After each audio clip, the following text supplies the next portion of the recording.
Audio Jungle.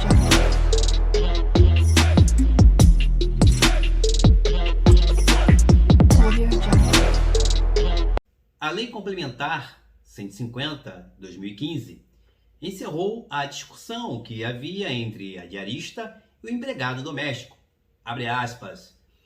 Trabalhou até 2 dias por semana, é considerado diarista. Fecha aspas.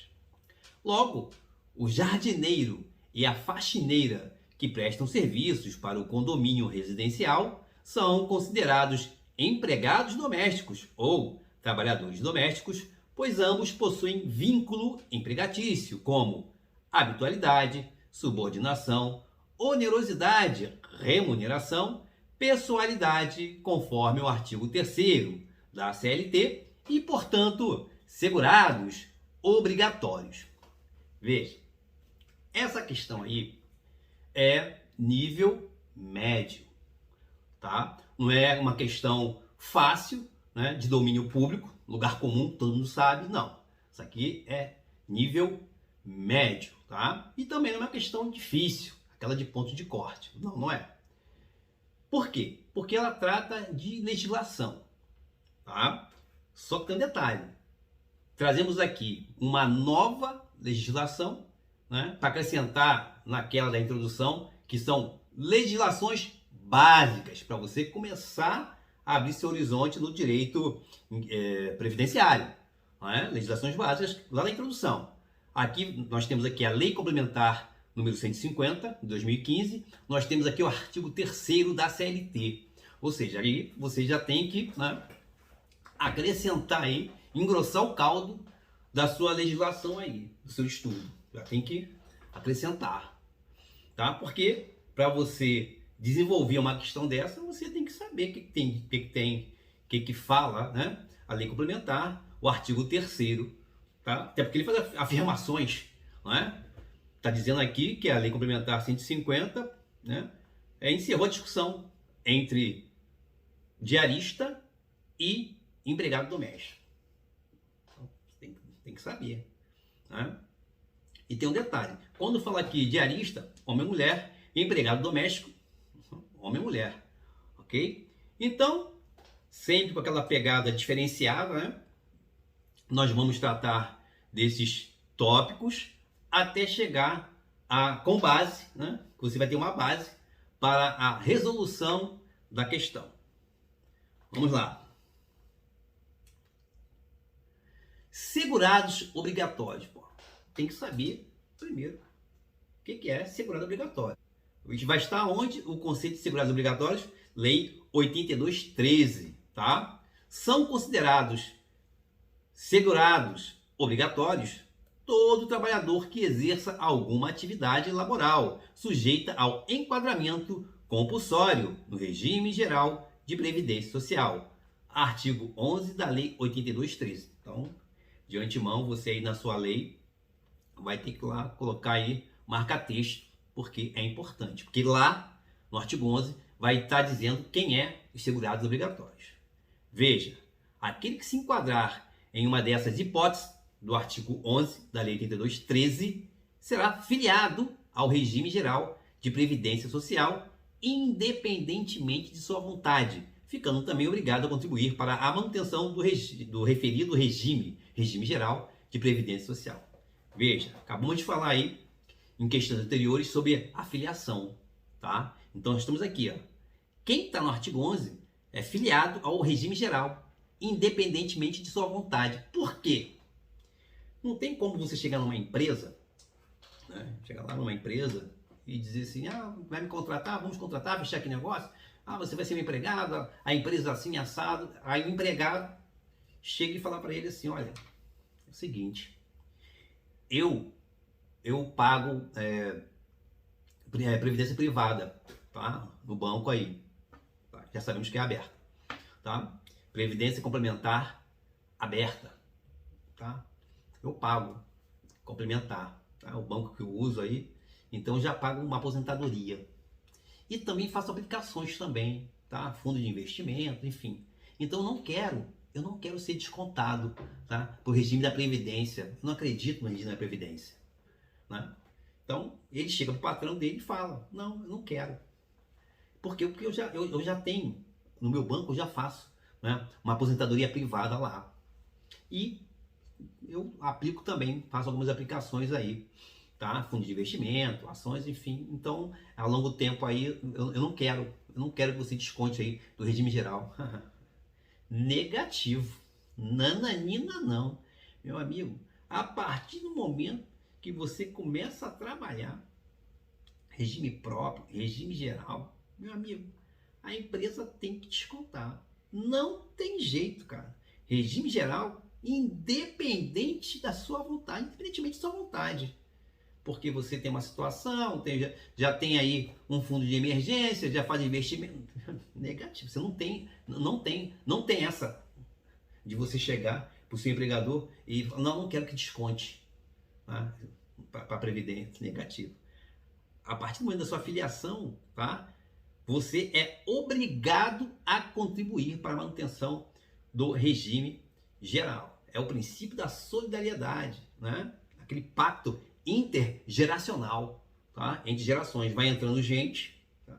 O sistema vai saindo, quem vai entrando aqui vai mantendo quem está se aposentando, tá? Aí que tá. Isso tem que ficar bem claro para você. Bom, são segurados obrigatórios todos que exercem atividade remunerada, urbana ou rural, com ou sem vínculo empregatício. Também você tem que saber disso aí. Porque geralmente fala assim, empregado. As pessoas já associam logo o quê? Urbano, cidade. Não. Empregado pode ser urbano ou rural, tá? Pode ter vínculo ou não empregatício, vínculo de emprego, tá? São segurados obrigatórios, artigo 11 da Lei 82.13. Agora veja, a Lei 82.13 de 91 relata então 5 espécies de segurados obrigatórios. Você tem que saber. Se você sabe esses 5 aí, você já se sente seguro para resolver qualquer questão. Segurados obrigatórios, pô, já sei, são 5. Vamos lá. Empregado, asterisco, por quê? Para você já colocar, né, na sua hemácia, na massa do sangue, que pode ser urbano ou rural. É o primeiro. Empregado doméstico ou trabalhador doméstico. A gente sabe que ela, né, empregada doméstica, ambos os sexos. A gente fala aqui empregado doméstico, fica mais fácil. Ou trabalhador doméstico. É a mesma coisa. Empregado doméstico, trabalhador doméstico é a mesma coisa. Trabalhador avulso, contribuinte individual, segurado especial. Esses são os 5, né, segurados obrigatórios, né, que o artigo 11 da Lei 82.13 fala. Segurados obrigatórios. Está aí os 5. No nosso caso, empregado doméstico ou trabalhador doméstico. Está aqui. Então, até aí, estou seguindo a questão aqui, está tranquilo. Veja, conforme o artigo 11, inciso 1 da Lei 82.13 de 91, considera-se empregado aquele que presta serviço de natureza urbana ou rural. A empresa em caráter não eventual, ou seja, contínuo, sob sua subordinação, né? Tem uma hierarquia aí, tem um chefe, né? E mediante remuneração, você é pago por isso, inclusive como diretor empregado. Veja, a definição do artigo 11, inciso 1, a linha A, que eu acabei de falar aqui, da Lei 82.13, equivale a que é prevista no artigo 3º da CLT, que diz o seguinte: considera-se empregado toda pessoa física que prestar serviços de natureza não eventual a empregador sob a dependência deste e mediante salário. Então você pode pegar na tua Lei 82.13, no artigo 11, inciso 1, colocar aqui, ó, igual ao artigo 3º da CLT.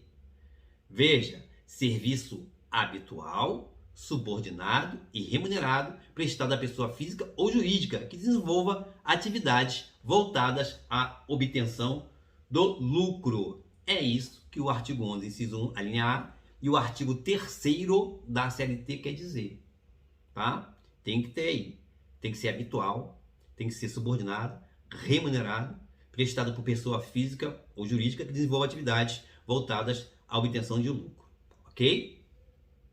Lei Complementar número 150, 2015. Veja, após a Lei Complementar número 150, 2015, os direitos dos empregados comuns, né, e do empregado doméstico são relativamente iguais, sob a ótica do empregado. Né? Sob a ótica do empregado, não tem diferença. Mas veja, a diferença está onde? Em relação ao custeio, tá? A quem paga o sistema previdenciário.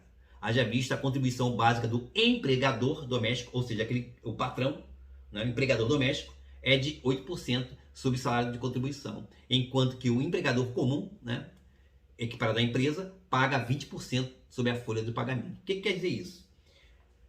Quando você trabalha na empresa, dependendo da sua faixa de salário, né, 7, 8, 9%, 11%, você empregado, você é descontado e é repassado para o INSS, juntamente com o da empresa, que na empresa, no caso, é 20%.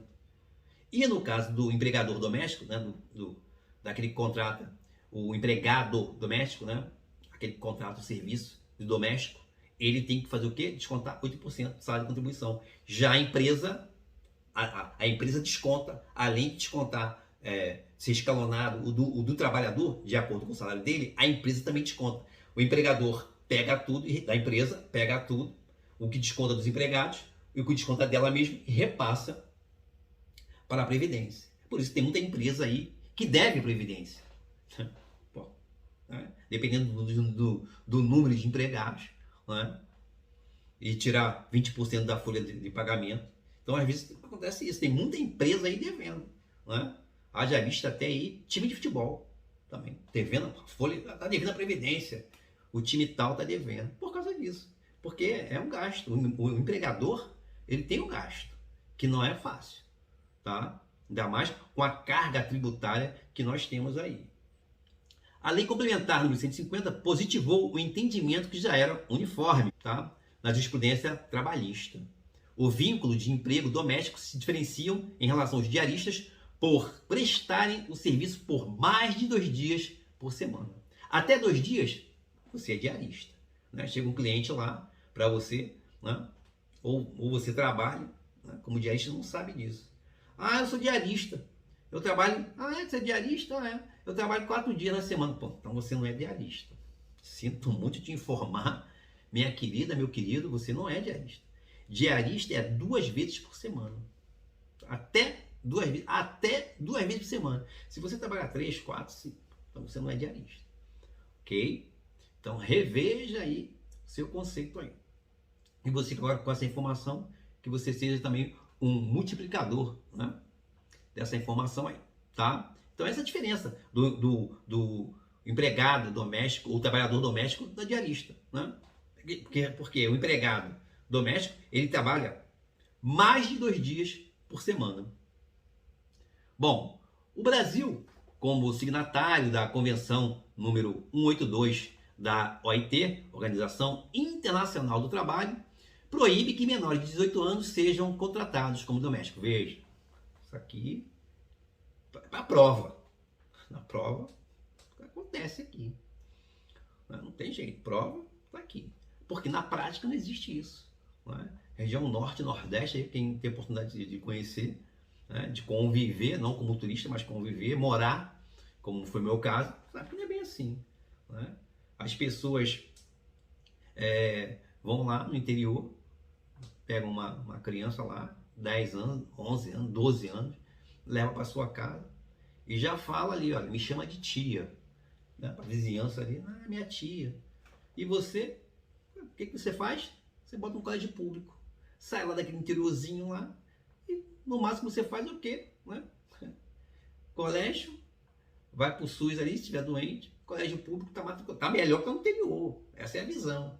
Mas tem salário? Pô, cara, a gente sabe que não é bem assim, né? A prática é outra. Mal tem um salário, que dirá salário mínimo. Tá? Então, para efeito de prova, né, proíbe, né, a Convenção 182 da OIT, proíbe que menores de 18 anos sejam contratados como domésticos. Mas na prática, região Norte e Nordeste, nós sabemos que não é bem assim. Bom, no descumprimento da lei, os direitos trabalhistas e previdenciários devem ser garantidos ao trabalhador, que não poderia ser duplamente prejudicado. É o caso que eu acabei de falar aqui. Quando vem à tona que essa garota aí, um exemplo, de 10 anos, trabalhou até os 16 anos, né? 6 anos. Foi descoberta aí, trabalhando como doméstica e tal.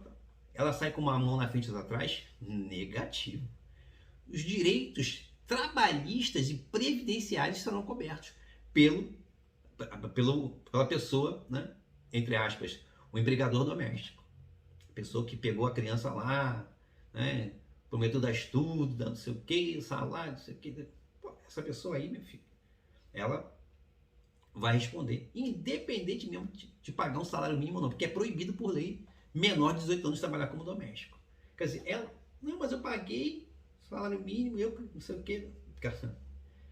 Uma coisa tem a ver com a outra. É proibido, é proibido. Então você vai arcar com todos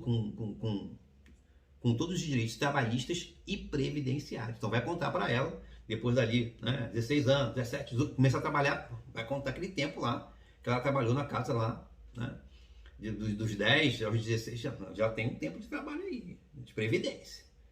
Ok? Que também isso fique bem claro. Bom, empregado doméstico ou trabalhador doméstico, pô, tem que saber, não vai ter jeito, definição.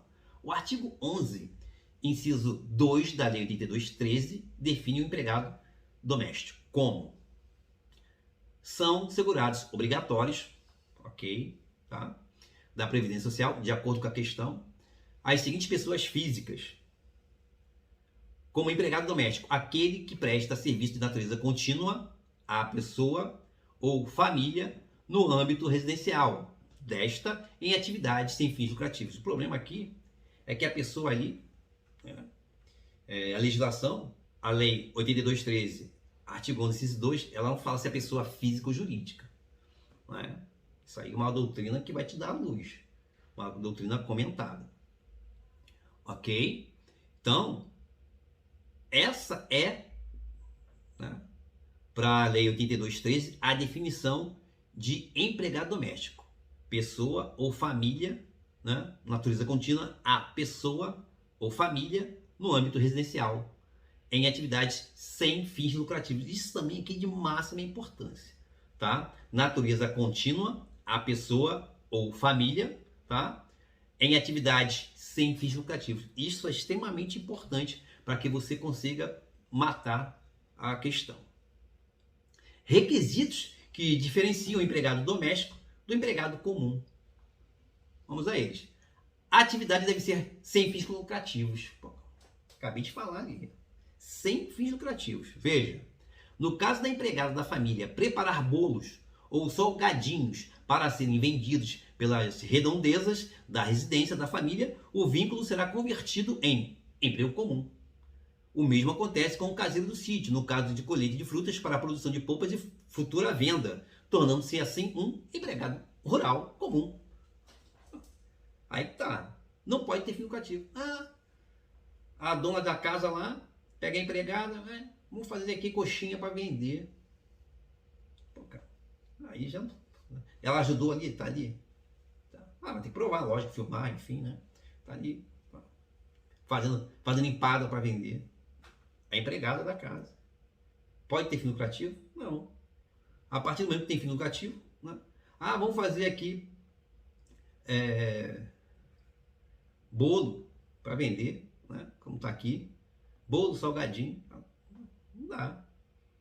A partir do momento que perdeu a finalidade, né? Não pode ter fim lucrativo. Você não pode usar a mão de obra da sua empregada para ter lucro.